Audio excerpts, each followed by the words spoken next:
Sobat Jajan Hukum, selamat datang kembali di Jajan Hukum, salam literasi dan salam penegakan hukum.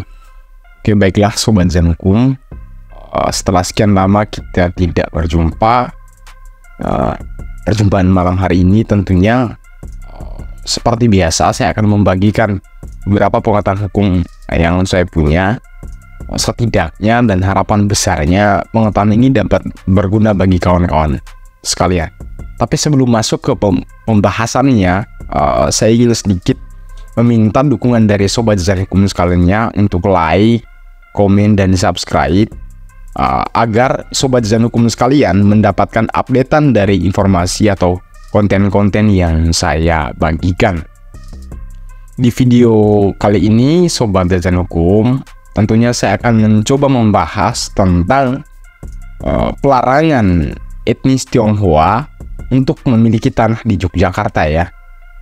Atau ada aturan yang kemudian mengatur tentang orang Cina atau etnis Tionghoa tidak boleh memiliki tanah atau hak milik di Yogyakarta.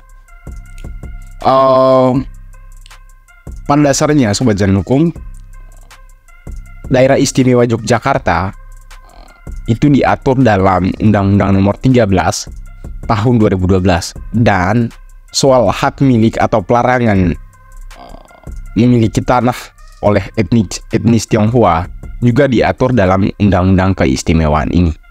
Dan hal ini tidak muncul begitu saja ya. Ada kemudian sejarah panjang yang melatar belakangi atau terciptanya pelarangan bagi etnis Tionghoa untuk memiliki tanah di Yogyakarta. Kita coba flashback di era 1948, agresi militer dua Belanda, dan saat itu negara Indonesia ibu kotanya ada di Yogyakarta ya, dan sampai saat ini istana negaranya masih ada di Yogyakarta, di samping atau di sebelah barat 0 km. Saat itu etnis Tionghoa itu tidak mendukung negara Indonesia, malah memberi dukungan atau sokongannya kepada Belanda. Sementara seperti yang kita ketahui, sudah hampir 350 tahun Belanda menjajah Indonesia, dan hal inilah yang kemudian membuat Sultan Hamengkubuwono ke-9 atau ayahnya Sultan sekarang Hamengkubuwono ke-10 itu geram dan mencabut status kepemilikan tanah terhadap etnis Tionghoa di Yogyakarta. Ya. Selanjutnya, pada tahun 1950, di saat kondisi Indonesia sudah agak kondusif, pada saat itu etnis Tionghoa melakukan eksodus ya, atau perpindahan secara besar-besaran, namun ditahan oleh Sultan Hamengkubuwono ke-9 tentunya.